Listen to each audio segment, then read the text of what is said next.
Hi friends, ನಿಮ್ಮೆಲ್ಲರಿಗೂ ಕೂಡ ನಿಮ್ಮದೇ ಆಗಿರ್ತಕ್ಕಂಥ ಯೂಟ್ಯೂಬ್ ಚಾನಲ್ ಸ್ಟಡಿ ವಿತ್ ಪರಶುರಾಮ್ಗೆ ಸ್ವಾಗತ ಅಂತ ಹೇಳ್ತಾ 2/2/2026ಕ್ಕೆ ರಾಜ್ಯ ಮಟ್ಟದ SSLC ಪೂರ್ವ ಸಿದ್ಧತಾ ಪರೀಕ್ಷೆ 2 ಸಮಾಜ ವಿಜ್ಞಾನ ವಿಷಯ ನಡೀತಾ ಇದೆ. ಇದೊಂದು ಮಾಡೆಲ್ ಕ್ವಶನ್ ಪೇಪರನ್ನು ನೋಡ್ಕೊಡ್ರಿ, ಯಾಕೆಂದರೆ ಕ್ವಶನ್ಸ್ಗಳು ತುಂಬಾ ರಿಪೀಟ್ ಆಗ್ತಾ ಇದ್ದಾವೆ. ಸೊ ಅದಕ್ಕಾಗಿ ಒಂದು ಮಾಡೆಲ್ ಕ್ವಶನ್ ಪೇಪರನ್ನು ನಾನು ನಿಮಗೆ ಕೊಡ್ತಾ ಇದ್ದೀನಿ.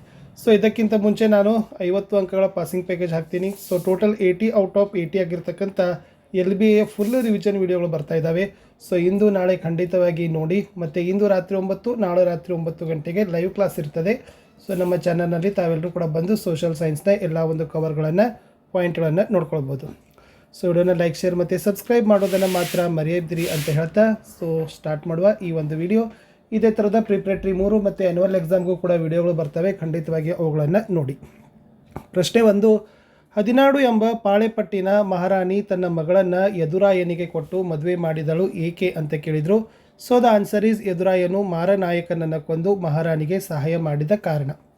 ಪ್ರಶ್ನೆ 2, ಎರಡನೇ ಮಹಾಯುದ್ಧ ಕೊನೆಗೊಂಡ ವರ್ಷ 1945. ಪ್ರಶ್ನೆ 3, ವಿಶ್ವಸಂಸ್ಥೆಯ ಮುಖ್ಯ ಕಚೇರಿ ಇರೋದು ಅಂತ ಕೇಳಿದರು. Option D New York. Narmada Bachao ಆಂದೋಲನದ ನೇತೃತ್ವವನ್ನು ವಹಿಸಿದವರು ಮೇಧಾ ಫಾಟ್ಕರ್. ಪಶ್ಚಿಮ ಬಂಗಾಳದಲ್ಲಿ ಬೀಳತಕ್ಕಂಥ ಪರಿಸರನ ಮಳೆಗೆ ಕರೆಯೋದು ಕಾಲ ಬೈಸಾಖಿ. ನವಸೇವಾ ಬಂದರನ್ನು ನಿರ್ಮಿಸಲು ಕಾರಣ ಅದು ಮುಂಬೈ ಬಂದರಿನ ಮೇಲಿನ ಹೆಚ್ಚಿನ ಒತ್ತಡವನ್ನು ನಿವಾರಣೆ ಅನ್ನೋದನ್ನು ನೀವು ನೆನಪಿಟ್ಕೊಡ್ರಿ. ಇನ್ನು ವಸತಿಹೀನರಿಗೆ ಮನೆಗಳನ್ನು ನಿರ್ಮಿಸಿಕೊಡಲು ಇರುವ ಯೋಜನೆ ಆಶ್ರಯ ಯೋಜನೆ. ಭಾರತ ಸರ್ಕಾರ ಜಿಲ್ಲಾ ಕೈಗಾರಿಕಾ ಕೇಂದ್ರ ಸ್ಥಾಪನೆ ಮಾಡಿದ್ದು 1978ನೇ ವರ್ಷ ಅನ್ನೋದು ಗೊತ್ತಿರಲಿ. ಒನ್ ವರ್ಡ್ ಅಥವಾ one marker questions. S, mahalwari ಪದ್ಧತಿಯನ್ನು ಯಾರು ಜಾರಿಗೆ ತಂದರು? ಆರ್ಎಂ ಬರ್ಡ್ ಮತ್ತು ಜೇಮ್ ಥಾಮ್ಸನ್ ಇವರು ಮಹಲ್ವಾರಿ ಪದ್ಧತಿಯನ್ನು ಜಾರಿಯನ್ನು ಮಾಡಿದರು. ನೆಕ್ಸ್ಟ್ ಒನ್, ಹಿಟ್ಲರ್ ಬೂದು ಅಂಗಿದಳವನ್ನು ಏಕೆ ಸಂಘಟಿಸಿದ? ಉತ್ತರ, ಗಲಭೆಗಳನ್ನು ಮಾಡಿ ಜನರಲ್ಲಿ ಭೀತಿಯನ್ನು ಹುಟ್ಟಿಸುವ ಸಲುವಾಗಿ ಹಿಟ್ಲರ್ ಬೂದು ಅಂಗಿದಳವನ್ನು ಸಂಘಟನೆಯನ್ನು ಮಾಡಿದ್ದ. ಇನ್ನು ಐರೋಪ್ಯ ಒಕ್ಕೂಟದ ಕೇಂದ್ರ ಕಚೇರಿ ಎಲ್ಲಿದೆ ಅಂತ ಕೇಳಿದರು. ಸೊ ಐರೋಪ್ಯ ಒಕ್ಕೂಟದ ಕೇಂದ್ರ ಕಚೇರಿ ಬ್ರುಸೆಲ್ನಲ್ಲಿದೆ. ಭಾರತ ಸಂವಿಧಾನದ 17ನೇ ವಿಧಿ ಮಹತ್ವ ಕೇಳಿದರು. ಈ 17ನೇ ವಿಧಿ ಏನು ಮಾಡ್ತದಪ್ಪ ಅಂದ್ರೆ ಅಸ್ಪೃಶ್ಯತೆ ಆಚರಣೆಯನ್ನು ನಿಷೇಧವನ್ನು ಮಾಡದ. ಇನ್ನು ಕೈಗಾ ವಿರೋಧಿ ಚಳವಳಿಯನ್ನು ಏಕೆ ಆರಂಭಿಸಿದರು? ಅಣುಶಕ್ತಿ ಸ್ಥಾವರ ಸ್ಥಾಪನೆಯಿಂದ ಅರಣ್ಯನಾಶದ ಭೀತಿ, ಅಣು ವಿಕಿರಣದಿಂದ ಪರಿಸರ ಮಾಲಿನ್ಯದ ಭೀತಿ, ಜೀವ ಪ್ರಭೇದಗಳಿಗೆ ಹಾನಿಕಾರಕ ಎಂಬ ಭೀತಿಯಿಂದ ಸೊ ಕೈಗಾ ವಿರೋಧಿ ಚಳವಳಿ ನಡೀತು ಅನ್ನೋದನ್ನು ಬರೀರಿ. ಇನ್ನು ಬೆಂಗಳೂರನ್ನು ಭಾರತದ ಸಿಲಿಕಾನ್ ಕಣಿವೆ ಅಂತ ಏಕೆ ಕರೀತಾರೆ ಅಂತ ಕೇಳಿದರು. ಏಕೆಂದರೆ ಅದು ಮಾಹಿತಿ ತಂತ್ರಜ್ಞಾನದ ಮುಖ್ಯ ಕೇಂದ್ರವಾಗಿದೆ. ಇನ್ನು ತೆರಿಗೆ ಎಂದರೇನು ಕೇಳಿದರು. ಯಾವುದೇ ಪ್ರತಿಫಲಾಪೇಕ್ಷೆ ಇಲ್ಲದೆ ಸರ್ಕಾರಕ್ಕೆ ಕೊಡಬೇಕಾದ ಕಡ್ಡಾಯ ವಂತಿಗೆಯನ್ನೇ ನಾವು ತೆರಿಗೆ ಅಥವಾ ಟ್ಯಾಕ್ಸ್ ಅಂತಲೇ ಕರೆಯೋದು. ಇನ್ನು ಬ್ಯಾಂಕುಗಳು ಹೇಗೆ ಠೇವಣಿದಾರ ಮತ್ತು ಸಾಲಗಾರರ ನಡುವಿನ ಸಂಪರ್ಕ ಕೊಂಡಿಯಾಗಿದೆ ಅಂತ ಕೇಳಿದರು. ಸೊ ಗ್ರಾಹಕರ ಠೇವಣಿ ಸಾಲಗಳನ್ನು ಸಾಲಗಾರರಿಗೆ ನೀಡೋದರ ಮೂಲಕ ಬ್ಯಾಂಕುಗಳು ಠೇವಣಿದಾರ ಮತ್ತು ಸಾಲಗಾರರ ನಡುವಿನ ಸಂಪರ್ಕದ ಒಂದು ಕೊಂಡಿಯಾಗದ. 2 ಮಾರ್ಕರ್ ಕ್ವಶನ್, ಕೇಂದ್ರ ಲೋಕಸೇವಾ ಆಯೋಗದ ಕಾರ್ಯಗಳನ್ನು ಕೇಳಿದರೆ ವೆರಿ ಇಂಪಾರ್ಟೆಂಟ್. ಕೇಂದ್ರ ಸರ್ಕಾರದ ಎ ಮತ್ತು ಬಿ ವೃಂದದ ಹುದ್ದೆಗಳಿಗೆ ಸ್ಪರ್ಧಾತ್ಮಕ ಪರೀಕ್ಷೆ ನಡೆಸ್ತದೆ. ನೇರ ನೇಮಕಾತಿಗೆ ವ್ಯಕ್ತಿತ್ವದ ಪರೀಕ್ಷೆ ಮಾಡ್ತದೆ. ಬಡ್ತಿ ಮತ್ತು ವರ್ಗಾವಣೆಗೆ ಸಂಬಂಧಿಸಿದ ಕ್ರಮದ ಕುರಿತು ಸರ್ಕಾರಕ್ಕೆ ಸಲಹೆ ಕೊಡುತ್ತದೆ. ಅಧಿಕಾರಿಗಳ ದುರ್ವರ್ತನೆಯ ಬಗ್ಗೆ ಶಿಸ್ತು ಕ್ರಮಕ್ಕೆ ಸರ್ಕಾರಕ್ಕೆ ಸಲಹೆ ಕೊಡೋದು. ಯಾವುದೇ ವಿಷಯಗಳ ಬಗ್ಗೆ ನೇಮಕಾತಿಗಳ ಬಗ್ಗೆ ಸರ್ಕಾರಕ್ಕೆ ಸಲಹೆಯನ್ನು ಕೇಂದ್ರ ಲೋಕಸೇವಾ ಆಯೋಗ ಕೊಡ್ತದೆ. ಇನ್ನು ಆಹಾರ ಮತ್ತು ಕೃಷಿ ಸಂಸ್ಥೆಯ ಉದ್ದೇಶಗಳು ಅಂತ ಕೇಳಿದರು. ಮುಖ್ಯವಾಗಿ ಕೃಷಿ ಕ್ಷೇತ್ರವನ್ನು ಅಭಿವೃದ್ಧಿ ಮಾಡೋದು, ಪೌಷ್ಟಿಕ ಆಹಾರ ಒದಗಿಸೋದು, ಜಾಗತಿಕ ಜನಸಮುದಾಯವನ್ನು ಹಸಿವಿನಿಂದ ಮುಕ್ತ ಮಾಡೋದು, ಗ್ರಾಮಾಂತರ ಪ್ರದೇಶಗಳ ಜನರ ಜೀವನ ಮಟ್ಟವನ್ನು ಸುಧಾರಣೆ ಮಾಡೋದು ಅನ್ನೋದು ರೈಟ್ ಆನ್ಸರ್. ಇನ್ನು ಬಾಲ್ಯ ವಿವಾಹಗಳನ್ನು ತಡೆಗಟ್ಟಲೇಬೇಕು ಏಕೆ ಅಂತ ಕೇಳಿದರು. ಮಕ್ಕಳ ಸರ್ವತೋಮುಖ ಬೆಳವಣಿಗೆ ಕುಂಠಿತ ಆಗಿದೆ. ಮಕ್ಕಳು ಪ್ರಶ್ನಿಸುವ ಸ್ವಾತಂತ್ರ್ಯವನ್ನು ಕಳೆದುಕೊಳ್ತಾರೆ. ಮಕ್ಕಳ ಮೇಲಿನ ದೌರ್ಜನ್ಯ, ಹಿಂಸೆ, ಶೋಷಣೆ ತಪ್ಪಿಸುವ ಸಲುವಾಗಿ ಮಕ್ಕಳ ಎಲ್ಲ ಹಕ್ಕುಗಳ ಉಲ್ಲಂಘನೆ, ಅಪೌಷ್ಟಿಕತೆ, ರಕ್ತಹೀನತೆ, ಅನಾರೋಗ್ಯ, ಗರ್ಭಪಾತ, ಶಿಶುಮರಣ, ತಾಯಿ ಮರಣಕ್ಕೆ ಕಾರಣ, ಬಾಲ್ಯ ಶಿಕ್ಷಣ, ಗೆಳೆಯರ ಒಡನಾಟಕ್ಕೆ ಧಕ್ಕೆ ಅನ್ನೋದನ್ನು ಬರೆದ್ರೆ ಸಾಕು. ಇನ್ನು ಅಸ್ಪೃಶ್ಯತೆ ಒಂದು ಸಾಮಾಜಿಕ ಪಿಡುಗಾಗಿದೆ ಹೇಗೆ ಅಂತ ಪ್ರಶ್ನೆ ಇತ್ತು. ಇದು ಭಾರತೀಯ ಜನರು ಸಾವಿರಾರು ಜಾತಿ ಸಮೂಹಗಳಲ್ಲಿ ಹಂಚಿ ಹೋಗಿದ್ದಾರೆ. ಈ ಜಾತಿಗಳಲ್ಲಿ ಕೆಲವು ಮೇಲು ಜಾತಿ, ಕೆಲವು ಕೀಳು ಜಾತಿ ಇದ್ದಾವೆ. ಅಸ್ಪೃಶ್ಯರನ್ನು ಸಮಾಜದ ಕಡೆಯ ಹಂತದವರೆಂದು ಪರಿಗಣಿಸಿದ್ದಾರೆ. ಅಸ್ಪೃಶ್ಯತೆ ನಮ್ಮ ಸಮಾಜದ ಅವಮಾನುಷವಾಗಿರ್ತಕ್ಕಂಥ ಆಚರಣೆಯಾಗಿದೆ. ಕೆಳಜಾತಿಗಳು ಸಾಮಾಜಿಕ, ಸಾಂಸ್ಕೃತಿಕ, ಶೈಕ್ಷಣಿಕ ಹಾಗೂ ರಾಜಕೀಯ ಅವಕಾಶಗಳಿಂದ ವಂಚಿತವಾಗಿದ್ದಾವೆ ಅನ್ನೋದನ್ನು ನೀವು ಬರೀಬೇಕು. ಇನ್ನು ಭಾರತ ಸ್ವಾತಂತ್ರ್ಯ ಗಳಿಸಿದ ಸಂದರ್ಭದಲ್ಲಿ ಎದುರಿಸಿದ ಸಮಸ್ಯೆಗಳನ್ನು ಏನು ಅಂತ ಕೇಳಿದರು. ಅದು ಮುಖ್ಯವಾಗಿ ಏನು ಮಾಡೋದಪ್ಪ ಅಂದ್ರೆ ನಿರಾಶ್ರಿತರ ಸಮಸ್ಯೆ, ಕೋಮು ಗಲಭೆ, ಸರ್ಕಾರದ ರಚನೆ, ದೇಶೀಯ ಸಂಸ್ಥಾನದ ವಿಲೀನೀಕರಣ, ಆಹಾರ ಉತ್ಪಾದನೆ, ಕೃಷಿ ಮತ್ತು ಕೈಗಾರಿಕೆ ಅಭಿವೃದ್ಧಿ, ಕೋಮುವಾದ ಅಂತ ಬರೆದ್ರೆ ಸಾಕು. 20ನೇ ಪ್ರಶ್ನೆ, ಭಾರತದಲ್ಲಿ ಬ್ರಿಟಿಷರು ತಮ್ಮ ಸಾಮ್ರಾಜ್ಯ ವಿಸ್ತರಣೆಗೆ ದತ್ತು ಮಕ್ಕಳಿಗೆ ಹಕ್ಕಿಲ್ಲ ನೀತಿಯನ್ನು ಒಂದು ಅಸ್ತ್ರವಾಗಿ ಬಳಸಿದ್ರು, ಸಮರ್ಥಿಸಿರಿ ಅಂತ ಕೇಳಿದ್ದಾರೆ. ಎಸ್, ಯಾವುದೇ ಭಾರತೀಯ ರಾಜ್ಯ ಮಕ್ಕಳಿಲ್ಲದೆ ಸತ್ತರೆ ಅವನ ದತ್ತುಪುತ್ರನಿಗೆ ಉತ್ತರಾಧಿಕಾರತ್ವದ ಹಕ್ಕಿರಲಿಲ್ಲ. ಅಂಥ ರಾಜ್ಯವನ್ನು ಬ್ರಿಟಿಷ್ ಸಾಮ್ರಾಜ್ಯದಲ್ಲಿ ಸೇರಿಸಿಕೊಳ್ಳಲಾಗುತ್ತಿತ್ತು. ಸತಾರಾ, ಜೈಪುರ್, ಸಂಬಲ್ಪುರ್, ಉದಯ್ಪುರ್, ಝಾನ್ಸಿ, ನಾಗಪುರಗಳು ಬ್ರಿಟಿಷರ ವಶವಾಗ್ತವೆ ಅಂತ ಬರೆದ್ರೆ ಸಾಕು. ಇನ್ನು ಸಾರ್ವಕಾಲಿಕ ಕಾಲುವೆ ಮತ್ತು ಪ್ರವಾಹ ಕಾಲುವೆಗಳ ವ್ಯತ್ಯಾಸವನ್ನು ಕೇಳಿದರು. ಸಾರ್ವಕಾಲಿಕ ಅಂದರೆ ಏನಪ್ಪ ಅಂದ್ರೆ ಇಲ್ಲಿ ನದಿಗಳಿಗೆ ಆಣೆಕಟ್ಟನ್ನು ಕಟ್ಟಿ ನೀರನ್ನು ಸಂಗ್ರಹಿಸಿ ಕೃಷಿ ಭೂಮಿಗೆ ನೀರನ್ನು ಒದಗಿಸೋದು. ಆಮೇಲೆ ಬಹುತೇಕ ಎಲ್ಲ ಕಾಲಗಳಲ್ಲಿಯೂ ನೀರು ಇಲ್ಲಿ ಹರಿತದೆ. ಆದರೆ ಪ್ರವಾಹ ಕಾಲುವೆಯಲ್ಲಿ ಆಣೆಕಟ್ಟುಗಳನ್ನು ಕಟ್ಟದೆ ನದಿಗಳಿಂದ ನೇರವಾಗಿ ಈ ಕಾಲುವೆಗಳನ್ನು ತೋಡಿ ಭೂಮಿಗೆ ನೀರನ್ನು ಒದಗಿಸ್ತಾರೆ. ಆಮೇಲೆ ನದಿಗಳು ತುಂಬಿ ಹರಿಯುವಾಗ ಮಾತ್ರ ಇಲ್ಲಿ ಏನಾಗ್ತದಪ್ಪ ಅಂದರೆ ನೀರು ಸಿಗ್ತದೆ. ಇನ್ನು ಭಾರತದಲ್ಲಿ ಬೆಳೆ ಋತುಗಳು ಕೇಳಿದರು. ಮುಂಗಾರು, ಅದನ್ನು ಖಾರಿಫ್ ಬೇಸಾಯ ಅಂತೀವಿ. ಹಿಂಗಾರು, ಅದನ್ನು ಚಳಿಗಾಲದ ಅಥವಾ ರಬಿ ಬೇಸಾಯ ಅಂತೀವಿ. ಬೇಸಿಗೆಯ ಅಥವಾ ಅದನ್ನೇ ಜೇಡ್ ಬೇಸಾಯ ಅಂತಲೇ ಕರೆಯೋದು. ಇನ್ನು ಸುಗ್ಗಿ ಪೂರ್ವ ಮತ್ತು ಸುಗ್ಗಿ ನಂತರದ ತಂತ್ರಜ್ಞಾನದ ವ್ಯತ್ಯಾಸ. ಸುಗ್ಗಿ ಪೂರ್ವದಲ್ಲಿ ಹೆಚ್ಚುವರಿ ಇಳುವರಿ ಬೀಜಗಳ ಬಳಕೆ, ರಾಸಾಯನಿಕ ಗೊಬ್ಬರ ಬಳಕೆ, ಕ್ರಿಮಿನಾಶಕ ಬಳಕೆ, ನೀರಾವರಿ ಸೌಲಭ್ಯದ ಬಳಕೆ. ಬಟ್ ಸುಗ್ಗಿ ನಂತರದಲ್ಲಿ ಮಾರುಕಟ್ಟೆಯಲ್ಲಿ ಸುಧಾರಿತ ತಂತ್ರಜ್ಞಾನ, ಉಗ್ರಾಣದ ವ್ಯವಸ್ಥೆ, ಶೈತ್ಯಾಗಾರದ ವ್ಯವಸ್ಥೆ, ಕೃಷಿ ಉತ್ಪನ್ನಗಳ ಸಂಸ್ಕರಣೆ ಮತ್ತು ಮಾರಾಟ ಅಂತ ಬರೆದ್ರೆ ಸಾಕು. ಇನ್ನು ಗ್ರಾಹಕರನ್ನು ಹೇಗೆ ಶೋಷಣೆ ಮಾಡ್ತಾ ಇದ್ದಾರೆ ಅಂತ ಕೇಳಿದ್ದಾರೆ. ಎಸ್, ಗ್ರಾಹಕ ಮತ್ತು ಪೂರೈಕೆದಾರರ ನಡುವಿನ ಅಂತರ ಹೆಚ್ಚಾಗಿ ಇವರಿಬ್ಬರ ನಡುವೆ ನೇರ ವ್ಯವಹಾರ ಇಲ್ಲವಾಗಿದೆ. ಉತ್ಪಾದಕರು ಮತ್ತು ಗ್ರಾಹಕರು ಕೂಡಿ ನಿರ್ಧರಿಸಬೇಕಾದ ಬೆಲೆಗಳನ್ನು ಮಧ್ಯವರ್ತಿಗಳೇ ಏನು ಮಾಡ್ತಾ ಇದ್ದಾರೆ, ನಿರ್ಧಾರವನ್ನು ಮಾಡ್ತಾ ಇದ್ದಾರೆ. ಇದರಿಂದ ಗ್ರಾಹಕರಿಗೆ ಕಷ್ಟ, ನಷ್ಟ ಮತ್ತು ಸಮಸ್ಯೆಗಳು, ತೂಕ ಮತ್ತು ಅಳತೆಯಲ್ಲಿ ಮೋಸ, ಕಲಬೆರಕೆ, ಅನೈತಿಕ ವ್ಯಾಪಾರ ಮಾರ್ಗ ಅಂತ ಬರೀರಿ. ಇನ್ನು 3 ಮಾರ್ಕರ್ದಲ್ಲಿ ಡಚ್ಚರ ವಿರುದ್ಧ ಮಾರ್ತಾಂಡವರ್ಮನ ಹೋರಾಟ ಅಂತ ಕೇಳಿದರು. ಇದು ಮೋಸ್ಟ್ ಇಂಪಾರ್ಟೆಂಟ್ ಇದೆ. 1729ರಿಂದ 1758ರವರೆಗೆ ವೈನಾಡ ಸಂಸ್ಥಾನವನ್ನು ಆಳಿದ. ಆಮೇಲೆ ಡಚ್ಚರಿಂದ ತನ್ನ ಸಂಸ್ಥಾನವನ್ನು ಏನು ಮಾಡಿದಪ್ಪ ಅಂದರೆ ರಕ್ಷಣೆಯನ್ನು ಮಾಡಿದ ಅಂತಕ್ಕಂಥದ್ದಿತ್ತು. ಇನ್ನು ರಾಜಧಾನಿಯನ್ನು ಈತ ಏನು ಮಾಡ್ತಾನಪ್ಪ ಅಂದರೆ ತಿರುವಂತನಪುರಕ್ಕೆ ಸ್ಥಳಾಂತರವನ್ನು ಮಾಡ್ತಾನೆ. ಇನ್ನು ಕರಿಮೆಣಸಿನ ವ್ಯಾಪಾರದಲ್ಲಿ ಹಿಡಿತ ಸಾಧಿಸ್ತಕ್ಕಂಥ ಡಚ್ಚರನ್ನು ತಡೆಗಟ್ತಾನೆ. ಡಚ್ಚರು ತಿರುವಾಂಕೂರಿನ ಮೇಲೆ ಆಕ್ರಮಣ ಮಾಡಿದಾಗ ಡಚ್ ಕೂಟವನ್ನು ಸೋಲಿಸ್ತಾನೆ. ನೆಡುಮಂಗಡ, ಕೊಟ್ಟಾರ್ಕರ್ ವ್ಯಾಪಾರಿ ಕೇಂದ್ರಗಳನ್ನು ವಶಪಡಿಸಿಕೊಳ್ತಾನೆ. 1741ರಲ್ಲಿ ಈ ಡಚ್ಚರು ತಿರುವಾಂಕೂರಿನ ಮೇಲೆ ಯುದ್ಧವನ್ನು ಸಾರ್ತಾರೆ. ಮಾರ್ತಾಂಡವರ್ಮ ಡಚ್ಚರನ್ನು ಹಿಮ್ಮೆಟ್ಟಿಸ್ತಾನೆ. ಡಚ್ಚರು ಅಪಾರ ಪ್ರಮಾಣದ ನಷ್ಟವನ್ನು ಅನುಭವಿಸ್ತಾರೆ. 1753ರ ಒಪ್ಪಂದದ ಪ್ರಕಾರ ಡಚ್ಚರು ಏನು ಮಾಡ್ತಾರಪ್ಪ ಅಂದರೆ ಸಂಪೂರ್ಣ ಅಧಿಕಾರವನ್ನು ಮಾರ್ತಾಂಡವರ್ಮನಿಗೆ ಒಪ್ಪಿಸ್ತಾರೆ ಅನ್ನೋದನ್ನು ನೀವು ಬರಿಬೇಕು. ಇನ್ನು ಭಾರತದಲ್ಲಿ ಬ್ರಿಟಿಷ್ ಶಿಕ್ಷಣದ ಮೇಲೆ ಬೀರಿದ ಪರಿಣಾಮಗಳು ಅಂತ ಕೇಳಿದರು. ಮುಖ್ಯವಾಗಿ ಆಧುನಿಕತೆ, ಜಾತ್ಯತೀತತೆ, ಪ್ರಜಾಪ್ರಭುತ್ವ, ವೈಜ್ಞಾನಿಕ ಆಲೋಚನಾ ಕ್ರಮದ ಬೆಳವಣಿಗೆ ಆಗ್ತದೆ. ರಾಷ್ಟ್ರೀಯವಾದಿ ದೃಷ್ಟಿಕೋನದ ಬೆಳವಣಿಗೆ, ಸ್ಥಳೀಯ ಭಾಷೆ ಮತ್ತು ಸಾಹಿತ್ಯ ರಚನೆಗೆ ಪ್ರೋತ್ಸಾಹ, ವೃತ್ತಪತ್ರಿಕೆಗಳು ಹುಟ್ಟುತ್ತವೆ. ಹೊಸ ಸಾಮಾಜಿಕ ಮತ್ತು ಧಾರ್ಮಿಕ ಸುಧಾರಣಾ ಚಳವಳಿಗಳ ಸ್ಥಾಪನೆ, ವಿದ್ಯಾವಂತರ ಆಲೋಚನಾ ಕ್ರಮದಲ್ಲಿ ಬದಲಾವಣೆ, ಭಾರತೀಯ ಸ್ವಾತಂತ್ರ್ಯ ಹೋರಾಟಗಾರರ ಪ್ರಭಾವ, ಪಾಶ್ಚಾತ್ಯ ಸ್ವಾತಂತ್ರ್ಯ ಹೋರಾಟಗಾರರ ಪ್ರಭಾವ, ಭಾರತೀಯ ಸಾಂಸ್ಕೃತಿಕ ಪರಂಪರೆಗಳ ಅರಿವು ನಮ್ಮ ಭಾರತೀಯರಿಗೆ ಆಗ್ತದೆ. ಇನ್ನು ನಿತ್ಯ ಹರಿದ್ವರ್ಣ ಅರಣ್ಯ ಮತ್ತು ಎಲೆ ಉದುರಿಸುವ ಅರಣ್ಯಗಳ ನಡುವಿನ ವ್ಯತ್ಯಾಸ. ಇಲ್ಲಿ 250 ಸೆಂಟಿಮೀಟರ್ಗಿಂತ ಅಧಿಕ ಮಳೆ ಬೀಳತಕ್ಕಂಥ ಪ್ರದೇಶ. ಆಮೇಲೆ ಪಶ್ಚಿಮ ಘಟ್ಟ ಅಸ್ಸಾಂ, ಮೇಘಾಲಯದಲ್ಲಿ ಕಂಡುಬರ್ತದೆ. ವರ್ಷವಿಡೀ ಹಸಿರು. ಆಮೇಲೆ 2.6 ಹೆಕ್ಟೇರ್ ಲಕ್ಷ ಪ್ರದೇಶದಲ್ಲಿ ಹರಡಿದೆ. ಇನ್ನು ಎಲೆ ಉದುರಿಸೋದರಲ್ಲಿ 75ರಿಂದ 250 ಸೆಂಟಿಮೀಟರ್ ಮಳೆ ಬೀಳ್ತದೆ. ಭಾರತದಲ್ಲಿ ಅತಿ ಹೆಚ್ಚು ವಿಸ್ತಾರ. ನಿರ್ದಿಷ್ಟ ವನ ಹವೆಯ ಋತುವಿನಲ್ಲಿ ಎಲೆ ಉದುರಿಸ್ತವೆ. ಭಾರತದಲ್ಲಿ ಒಟ್ಟು ಅರಣ್ಯ ಪ್ರದೇಶದ 65.50% ಭಾಗ ಎಲೆ ಉದುರಿಸುವ ಅರಣ್ಯಗಳು ಹಂಚಿಕೊಂಡಿದ್ದಾವೆ. ಇನ್ನು ಗ್ಲೋಬಲ್ ಪೊಸಿಷನಿಂಗ್ ಸಿಸ್ಟಮ್ ಅಂತ ಕೇಳಿದ್ದಾರೆ. ಓಕೆ, GPS ಅಂತ ಕರೀತಾರಲ್ಲ, ಗ್ಲೋಬಲ್ ಪೊಸಿಷನಿಂಗ್ ಸಿಸ್ಟಮ್, ಅದರ ಉಪಯೋಗಗಳನ್ನು ಕೇಳಿದರು. ಇದು ಪ್ರಾಕೃತಿಕ ವಿಕಲ್ಪಗಳ ಸ್ಪಷ್ಟ ಭೌಗೋಳಿಕ ಸ್ಥಾನವನ್ನು ಗುರುತಿಸಿ ಪರಿಹಾರವನ್ನು ಕೊಡ್ತದೆ. ಅರಣ್ಯ ಪರ್ವತ ಚಾರಣ ಮಾಡುವವರಿಗೆ ಮಾರ್ಗ ತಿಳಿಸ್ತದೆ. ಸಾರಿಗೆ ನಿರ್ವಹಣೆಯಲ್ಲಿ ಬಳಕೆ ಹೆಚ್ಚಾಗಿದೆ. ಸೈನಿಕರು, ವೈಮಾನಿಕರು, ಮೀನುಗಾರರು, ನಾವಿಕರಿಗೆ ಸರಿಯಾದ ಮಾರ್ಗವನ್ನು ಅನುಸರಿಸಲು ಸಹಾಯಕ. ನಗರಗಳಲ್ಲಿ ಮನೆ ಬಾಗಿಲಿಗೆ ಸೇವೆಯನ್ನೇ ಕೊಡ್ತದೆ. ಗೂಗಲ್ ಮ್ಯಾಪ್ನಂಥ ಸೇವೆಗಳು GPS ವ್ಯವಸ್ಥೆಯನ್ನು ಬಳಸಿ ದಾರಿಯನ್ನು ನಮಗೆ ತೋರಿಸ್ತಾವೆ. ಇನ್ನು ಗ್ರಾಮೀಣ ಅಭಿವೃದ್ಧಿಯಲ್ಲಿ ಪಂಚಾಯತ್ ರಾಜ್ ಸಂಸ್ಥೆಗಳ ಪಾತ್ರ ಅಂತ ಕೇಳಿದರು. ಇದು ಅಭಿವೃದ್ಧಿಯಲ್ಲಿ ಗ್ರಾಮದ ಜನರನ್ನು ಪಾಲ್ಗೊಳ್ಳುವಂತೆ ಮಾಡ್ತದೆ. ಗ್ರಾಮೀಣ ಮೂಲ ಸೌಕರ್ಯಗಳ ಅಭಿವೃದ್ಧಿ ಮಾಡ್ತದೆ. ಪ್ರಾಥಮಿಕ ಮಾಧ್ಯಮಿಕ ಶಿಕ್ಷಣಕ್ಕೆ ಪ್ರೋತ್ಸಾಹ ಕೊಡ್ತದೆ. ವಯಸ್ಕರ ಶಿಕ್ಷಣ, ತಾಂತ್ರಿಕ ಮತ್ತು ವೃತ್ತಿ ತರಬೇತಿಗೆ ಪ್ರೋತ್ಸಾಹ. ಆರೋಗ್ಯ ಮತ್ತು ನೈರ್ಮಲ್ಯ ಸೌಲಭ್ಯದ ವಿಸ್ತರಣೆ, ಗ್ರಾಮೀಣ ಮತ್ತು ಗುಡಿ ಕೈಗಾರಿಕೆ ಅಭಿವೃದ್ಧಿ, ಕೆರೆ ಕಟ್ಟೆಗಳ ನಿರ್ಮಾಣ, ಹೂಳು ತೆಗೆಯೋದು, ಆಹಾರ ಸಂಸ್ಕರಣಾ ಘಟಕದ ಸ್ಥಾಪನೆ, ಬಡತನ ಮತ್ತು ನಿರುದ್ಯೋಗವನ್ನು ಹೋಗಲಾಡಿಸೋದು ಅಂತ ಬರೆದ್ರೆ ಸಾಕು.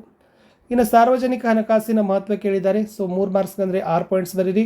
ಕೋಶೀಯ ನೀತಿಯ ಮೂಲಕ ಸಾರ್ವಜನಿಕ ಹಣಕಾಸಿನ ನಿರ್ವಹಣೆ ದೇಶದ ಅಭಿವೃದ್ಧಿ ಬಿಂಬಿಸ್ತದೆ. ದೇಶದ ಸಂಪನ್ಮೂಲಗಳನ್ನು ಉತ್ಪಾದನಾಂಗಗಳಲ್ಲಿ ಸಮರ್ಪಕವಾಗಿ ಹಂಚಿಸ್ತದೆ ಅಂತಕ್ಕದ್ದನ್ನು ಬರೀಬೇಕು. ಉತ್ಪಾದನೆಯನ್ನು ಗರಿಷ್ಠಗೊಳಿಸಲಿಕ್ಕೆ ತಂತ್ರ ರೂಪಿಸ್ತದೆ.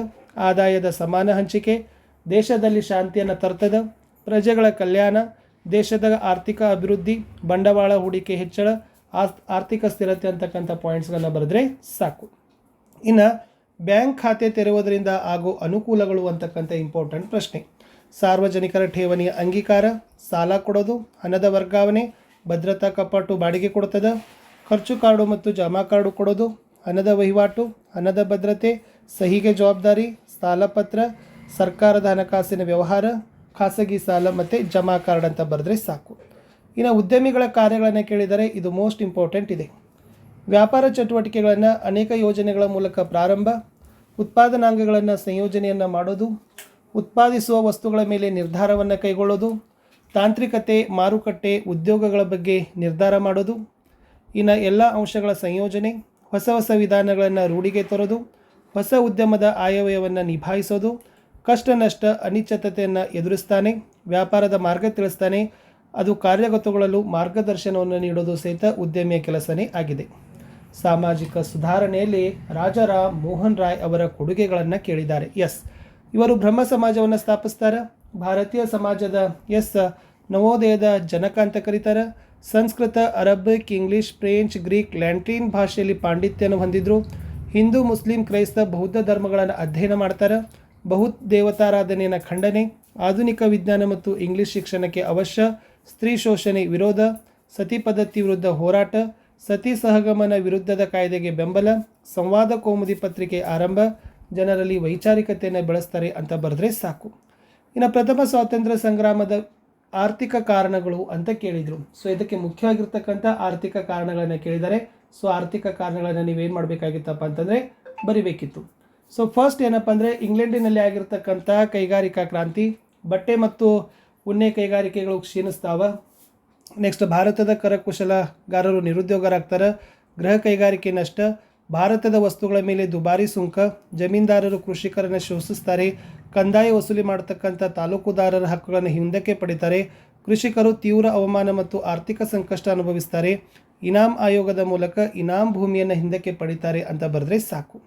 ಇನ್ನು ಮಾನವ ಹಕ್ಕುಗಳನ್ನು ಸಂರಕ್ಷಣೆ ಮಾಡಲಿಕ್ಕೆ ಭಾರತ ಹೇಗೆ ಪ್ರಯತ್ನ ಮಾಡ್ತಾ ಇದೆ ಅಂತ ಪ್ರಶ್ನೆ ಇದೆ. ಎಸ್, ಇದು ಸಾರ್ವತ್ರಿಕ ಮಾನವ ಹಕ್ಕುಗಳ ನಿರಂತರ ಪ್ರತಿಪಾದನೆಯನ್ನು ಭಾರತ ಮಾಡ್ತಾ ಇದೆ. ವಿಶ್ವಸಂಸ್ಥೆಯ ಸಾಮಾನ್ಯ ಸಭೆಯಲ್ಲಿ ಮಾನವ ಹಕ್ಕುಗಳ ಸಮರ್ಥನೆ ಮಾಡಿದೆ. ಸಂವಿಧಾನದಲ್ಲಿ ಮೂಲಭೂತ ಹಕ್ಕುಗಳನ್ನು ನಮೂದಿಸಲಾಗಿದೆ.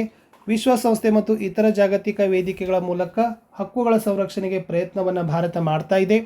ಜನಾಂಗ ಹತ್ಯೆ, ಎಲ್ಲ ವಿಧದ ಶೋಷಣೆ, ದಬ್ಬಾಳಿಕೆಗೆ ವಿರೋಧ, ರಾಷ್ಟ್ರೀಯ ಮಾನವ ಹಕ್ಕುಗಳ ಆಯೋಗ, ರಾಜ್ಯ ಮಾನವ ಹಕ್ಕುಗಳ ಆಯೋಗ, ಜಾಗತಿಕ ವೇದಿಕೆಗಳ ಮೂಲಕ ಈ ಮಾನವ ಹಕ್ಕುಗಳ ರಕ್ಷಣೆಗೆ ಪ್ರಯತ್ನವನ್ನು ಮಾಡ್ತಾ ಇದೆ ಅನ್ನೋದನ್ನು ನೀವು ಬರೆದ್ರೆ ಸಾಕು. ಇನ್ನು ನಿರುದ್ಯೋಗ ಸಮಸ್ಯೆ ನಿವಾರಣೆಗಾಗಿ ಸರ್ಕಾರ ಕೈಗೊಂಡ ಕ್ರಮಗಳು ಅಂತ ಕೇಳಿದರು. ಎಸ್, ಗುಡಿ ಕೈಗಾರಿಕೆಗೆ ಪ್ರೋತ್ಸಾಹ, ಕೃಷಿ ಕ್ಷೇತ್ರದ ಅಭಿವೃದ್ಧಿ, ಕೈಗಾರಿಕಾ ಕ್ಷೇತ್ರದ ಅಭಿವೃದ್ಧಿ, ಶೈಕ್ಷಣಿಕ ಸುಧಾರಣಾ ಯೋಜನೆ, ಪಂಚವಾರ್ಷಿಕ ಯೋಜನೆ, ವೃತ್ತಿಪರ ಶಿಕ್ಷಣಕ್ಕೆ ಪ್ರೋತ್ಸಾಹ, ಗ್ರಾಮೀಣಾಭಿವೃದ್ಧಿ ಯೋಜನೆ, ಉದ್ಯೋಗ ಖಾತರಿ ಯೋಜನೆ, ಮಾಹಿತಿ ಮತ್ತು ತಂತ್ರಜ್ಞಾನದ ಕ್ಷೇತ್ರದ ಪ್ರಗತಿ. ಇನ್ನು ಚಂಡಮಾರುತಗಳಿಂದ ಉಂಟಾಗುವ ದುಷ್ಪರಿಣಾಮಗಳನ್ನು ಎದುರಿಸಲಿಕ್ಕೆ ತೆಗೆದುಕೊಳ್ಳುವ ಮುನ್ನೆಚ್ಚರಿಕೆ ಕ್ರಮಗಳು ಅಂತ ಕೇಳಿದ್ದಾರೆ. ಎಸ್, ಅಪಾಯಕಾರಿ ತಗ್ಗು ಪ್ರದೇಶಗಳಿಂದ ಜನರನ್ನು ಸ್ಥಳಾಂತರ ಮಾಡೋದು, ವಿದ್ಯುಜ್ಜನಕ ಯಂತ್ರ, ದೋಣಿ, ಹೆಲಿಕಾಪ್ಟರ್ಗಳನ್ನು ಸಜ್ಜು ಮಾಡೋದು, ಚಂಡಮಾರುತ ವಲಯಗಳಿಂದ ರೈಲು ಮತ್ತು ಬಸ್ ಮಾರ್ಗದ ಬದಲಾವಣೆ ಮಾಡೋದು, ಸಮೂಹ ಮಾಧ್ಯಮದ ಮೂಲಕ ಜನರಿಗೆ ಮಾಹಿತಿ ಕೊಡೋದು, ಸೇನಾ ತುಕಡಿಯನ್ನು ಸಿದ್ಧ ಮಾಡೋದು, ಸಿಹಿ ನೀರು, ಆಹಾರ, ಉಡುಪನ್ನು ಸಂಗ್ರಹಿಸೋದು, ಔಷಧ ಮತ್ತು ವೈದ್ಯಕೀಯ ನೆರವನ್ನು ಸಿದ್ಧಪಡಿಸೋದು ಅನ್ನೋದನ್ನು ಬರೆದ್ರೆ ಸಾಕು. ಮೋಸ್ಟ್ ಇಂಪಾರ್ಟೆಂಟ್, ಭಾರತದ ಸಾಮಾಜಿಕ ಸುಧಾರಣೆಯಲ್ಲಿ ಡಾಕ್ಟರ್ BR ಅಂಬೇಡ್ಕರ್ಜಿ ಅವರ ಮಹತ್ವ ಅಂತ ಕೇಳಿದ್ದಾರೆ, ಪಾತ್ರ ಅಂತ ಕೇಳಿದ್ದಾರೆ. ಸಾಮಾಜಿಕ ಸ್ವಾತಂತ್ರ್ಯವಿಲ್ಲದ ರಾಜಕೀಯ ಸ್ವಾತಂತ್ರ್ಯ ಅರ್ಥಹೀನ ಅಂತ ಹೇಳಿದರು. ಭಾರತದ ಭಾವನಾತ್ಮಕದ ಮುಖದ ಪರಿಚಯ ಮಾಡಿದರು. ಜಾತಿ ವ್ಯವಸ್ಥೆಯನ್ನು ಅಧ್ಯಯನ ಮಾಡಿದರು. ಜಾತಿ ವ್ಯವಸ್ಥೆಯ ವಿನಾಶಕ್ಕೆ ಹೋರಾಟ ಮಾಡಿದರು. ದೇಶದ ಮೊದಲ ಕಾನೂನು ಮಂತ್ರಿ, ಮಹಾಡ್ಕೆರೆ ಮತ್ತು ಕಾಲಾರಾಮ್ ಚಳವಳಿಯನ್ನು ರೂಪಿಸಿದರು. 3 ದುಂಡು ಮೇಜಿನ ಪರಿಷತ್ತಿನಲ್ಲಿ ಭಾಗವಹಿಸಿ ಸಲಹೆ ಕೊಟ್ಟರು. ಅಸ್ಪೃಶ್ಯರ ರಕ್ಷಣೆಗಾಗಿ ಪ್ರತ್ಯೇಕ ಮತಕ್ಷೇತ್ರಗಳನ್ನು ಬೇಡಿಕೆ ಮಾಡಿದರು. ಬಹಿಷ್ಕೃತ ಹಿತಕಾರಿಣಿ ಸಭಾ ಸಂಘಟನೆ, ಕೃಷಿಕರ ಏಳಿಗೆಗೆ ದುಡಿದ್ರು, ಪ್ರಬುದ್ಧ ಭಾರತ ಜನತಾ ಮೂಕ ನಾಯಕ ಪತ್ರಿಕೆಯನ್ನು ಹೊರಡಿಸಿದ್ರು, ಸಂವಿಧಾನದ ಕರಡು ಸಮಿತಿಯ ಅಧ್ಯಕ್ಷರು. ಇಷ್ಟೆಲ್ಲ ನೀವು ಬರೀಬೇಕು. ಭಾರತ ರತ್ನ ಪ್ರಶಸ್ತಿಗೆ ಗೌರವರಾಗಿದ್ದರು ಅನ್ನೋದನ್ನು ಬರೆದ್ರೆ ಸಾಕು. ಇನ್ನು ಸ್ವಾಮಿ ವಿವೇಕಾನಂದರು ಭಾರತೀಯ ಸಮಾಜಕ್ಕೆ ನೀಡಿರುವ ಕೊಡುಗೆಗಳು ಅಂತ ಕೇಳಿದ್ದಾರೆ. ಇದು ಕೂಡ ಮೋಸ್ಟ್ ಇಂಪಾರ್ಟೆಂಟ್ ಆಗಿರ್ತಕ್ಕಂಥ ಪ್ರಶ್ನೆನೇ ಇತ್ತು. ಇವರು ಭಾರತೀಯರನ್ನು ಎಚ್ಚರಗೊಳಿಸಿರ್ತಕ್ಕಂಥ ಒಬ್ಬ ಕ್ರಾಂತಿಕಾರಿ ಯಾರಪ್ಪ ಅಂತಂದರೆ ಸನ್ಯಾಸಿ ಅಂತ ನೀವು ಬರಿಬೋದು. ಜೀವನ ಪ್ರೀತಿಯಲ್ಲಿರುವ ಮಹತ್ವಗಳನ್ನು ಅವ್ರು ಏನು ಮಾಡ್ತಾರಪ್ಪ ಅಂದರೆ ತೆರೆದಿರ್ತಾರೆ. ನೆಕ್ಸ್ಟ್ ವ್ಯಕ್ತಿ ಮತ್ತು ವ್ಯಕ್ತಿಯ ಇರುವಿಕೆಗೆ ಮಹತ್ವವನ್ನು ಕೊಡ್ತಾರೆ. ಇನ್ನು ಮೋಕ್ಷಕ್ಕಾಗಿ ಸಮಾಜ ಸೇವೆ ಮುಖ್ಯ ಅಂತ ಹೇಳ್ತಾರೆ. ರಾಮಕೃಷ್ಣ ಮಿಷನನ್ನು ಏನು ಮಾಡ್ತಾರಪ್ಪ ಅಂದರೆ ಸ್ಥಾಪಿಸ್ತಾರೆ. ಗಾಂಧೀಜಿ ಸೇರಿದಂತೆ ಹಲವಾರು ರಾಷ್ಟ್ರ ನಾಯಕರಿಗೆ ಪ್ರೇರಕ ಶಕ್ತಿಯಾಗಿದ್ದರು. ಜಾತಿ ವ್ಯವಸ್ಥೆ ಮತ್ತು ಅದರ ಶೋಷಣೆ ವಿರುದ್ಧ ಹೋರಾಟವನ್ನು ಮಾಡ್ತಾರೆ. ಭಾರತದ ಸಮಾಜದ ಶೋಷಣೆಗೆ ಮುಕ್ತ ರೂಪ ಕೊಡ್ತಾರೆ. ಜನರನ್ನು ವಿದ್ಯಾವಂತರನ್ನಾಗಿ ಮಾಡಲಿಕ್ಕೆ ಪ್ರಯತ್ನ ಪಡ್ತಾರೆ. ಪಾಶ್ಚಿಮಾತ್ಯರ ಅಂಧಾನುಕರಣೆಯನ್ನು ಬಿಡಬೇಕಂತ ಹೇಳ್ತಾರೆ. ಸಮಾಜ ಸುಧಾರಣಾ ಕಾನೂನುಗಳ ಜಾರಿಗೆ ಬೇಡಿಕೆ. ಶಿಕಾಗೋ ವಿಶ್ವಧರ್ಮ ಸಮ್ಮೇಳನದಲ್ಲಿ ಭಾರತದ ಹಿರಿಮೆಯ ಪರಿಚಯ. ರಾಷ್ಟ್ರ ಮತ್ತು ಧರ್ಮ ಒಂದೇ ನಾಣ್ಯದ ಎರಡು ಮುಖ ಅಂತ ಹೇಳ್ತಾರೆ. ಯುವಕರಿಗೆ ಪ್ರೇರಕ ಶಕ್ತಿಯಾಗಿದ್ದರು ಅಂತ ಇಂಪಾರ್ಟೆಂಟ್. ಇನ್ನು ಕಪ್ಪು ಮಣ್ಣು ಮತ್ತು ಜಂಬಿಟ್ಟಿಗೆ ಮಣ್ಣಿನ ನಡುವಿನ ವ್ಯತ್ಯಾಸ ಕೇಳಿದ್ದಾರೆ. ಕಪ್ಪು ಮಣ್ಣು ಡೆಕ್ಕನ್ ಡ್ರಾಫ್ಟ್ನಲ್ಲಿ ಹೆಚ್ಚಾಗಿ ಕಂಡುಬರ್ತದೆ. ಮಹಾರಾಷ್ಟ್ರ, ಮಧ್ಯಪ್ರದೇಶ, ಗುಜರಾತ್, ಉತ್ತರ ಕರ್ನಾಟಕದಲ್ಲಿ. ಜೇಡಿ ಮಣ್ಣಿನ ಕಣ, ಕಬ್ಬಿಣ, ಸುಣ್ಣ, ಮೆಗ್ನೀಸಿಯಂ ಕಾರ್ಬೋನೇಟ್ ಹೆಚ್ಚಾಗಿರ್ತದೆ. ತೇವಾಂಶವನ್ನು ಹಿಡಿದಿಟ್ಟುಕೊಳ್ತದೆ. ಹೆಚ್ಚು ಫಲವತ್ತು. ಹತ್ತಿ, ಜೋಳ, ಗೋಧಿಗೆ ಸೂಕ್ತ. ಕಪ್ಪು ಬಣ್ಣವನ್ನು ಹೊಂದಿದೆ. ಜಂಬಿಟ್ಟಿಗೆ ಮಣ್ಣು 200 ಸೆಂಟಿಮೀಟರ್ಗಿಂತ ಹೆಚ್ಚು ಮಳೆ ಬೀಳುವ ಪ್ರದೇಶದಲ್ಲಿ ಕಂಡುಬರ್ತದೆ. ಪಶ್ಚಿಮ ಘಟ್ಟ, ವಿಂಧ್ಯ, ಸಾತ್ಪುರ, ರಾಜ್ಮಹಲ್ ಬೆಟ್ಟಗಳಲ್ಲಿ ಕಂಡುಬರ್ತದೆ. ಕಬ್ಬಿಣದ ಆಕ್ಸೈಡ್ ಮತ್ತು ಅಲ್ಯೂಮಿನಿಯಂ ಕಂಡುಬರ್ತದೆ. ಸಾರಜನಕ ಮತ್ತು ಲವಣಗಳ ಕೊರತೆ. ಫಲವತ್ತತೆ ಅತಿ ಕಡಿಮೆ. ಕಾಫಿ, ಟೀ, ತೋಟಗಾರಿಕೆ ಬೆಳೆಗೆ ಸೂಕ್ತ. ಕೆಂಪು ಬಣ್ಣ ಹೊಂದಿದೆ ಅಂತ ಬರೆದ್ರೆ ಸಾಕು. ಇನ್ನು ಗರಿಷ್ಠ ಪ್ರಮಾಣದ ಸಕ್ಕರೆ ಕೈಗಾರಿಕೆಗಳು ಗಂಗಾ ನದಿ ಮೈದಾನ ಪ್ರದೇಶದಲ್ಲಿ ಕಂಡು ಬರ್ತವೆ ಏಕೆ ಅಂತ ಕೇಳಿದರು. ಅಂದರೆ ಕೈಗಾರಿಕೆಗಳ ಸ್ಥಾನೀಕರಣದ ಅಂಶಗಳನ್ನು ಬರೀರಿ. ಇಲ್ಲಿ ಸಕ್ಕರೆ ಕೈಗಾರಿಕೆಗೆ ಬೇಕಾದ ಕಬ್ಬು ಸಿಗ್ತದೆ.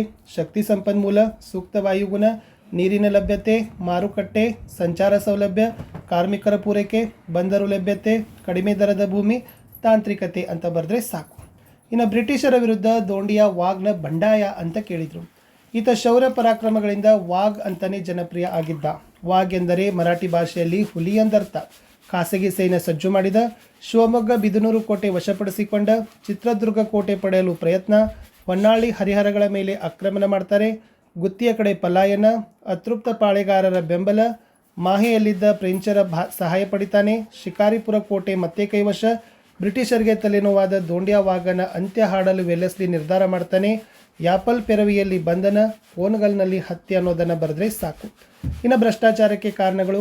ಜಾತೀಯತೆ, ಸೃಜನ ಪಕ್ಷಪಾತ, ಉತ್ತರದಾಯಿತ್ವದ ಕೊರತೆ, ಕಠಿಣ ಕಾನೂನಿನ ಕೊರತೆ, ಮಾನವನ ಸಹಜ ಸ್ವಾರ್ಥ, ಆಪತ್ತುಗಳ ನಿವಾರಣೆಯ ಲೆಕ್ಕಾಚಾರ, ಕಟ್ಟುನಿಟ್ಟಾದ ಮೇಲ್ವಿಚಾರಣೆ ಇಲ್ಲ, ಭ್ರಷ್ಟಾಚಾರ ನಿಗ್ರಹ ಸಂಸ್ಥೆಯ ಅಧ್ಯಕ್ಷತೆ. ಇನ್ನು ಭಾರತದಲ್ಲಿ ಮುಖ್ಯವಾಗಿ ಏನಪ್ಪ ಅಂದರೆ ಇದು ನೆನಪಿಟ್ಕೊಡ್ರಿ. 82.30 ಪೂರ್ವ ರೇಖಾಂಶ, ನರೋರಾ, ಕಾಡ್ಲ, ಕೊಯ್ಲಾ, ನವಮಂಗಳೂರು, ಮಲಬಾರ್ ತೀರ, ಕೆಂಪೇಗೌಡ ಅಂತಾರಾಷ್ಟ್ರೀಯ ನಿಲ್ದಾಣ, ದಾಮೋದರ ಕಣಿವೆ, ಬರ್ನಾಪುರ. ಇದನ್ನು ನೀವೇನು ಮಾಡಬೇಕಾಗಿತ್ತಪ್ಪ ಅಂದರೆ ಗುರುತಿಸೋದನ್ನು ಕಲಿತ್ರೆ ಸಾಕು. ಇಷ್ಟಿತ್ತು ಈ ವಿಡಿಯೋದಲ್ಲಿ ಅಂತ ಹೇಳ್ತಾ ನಾನು ಸಿಗ್ತೀನಿ ಹೊಸ ವಿಡಿಯೋದಲ್ಲಿ. ಅಂಟಿಲ್ ಟೇಕ್ ಕೇರ್, ಬಾಯ್.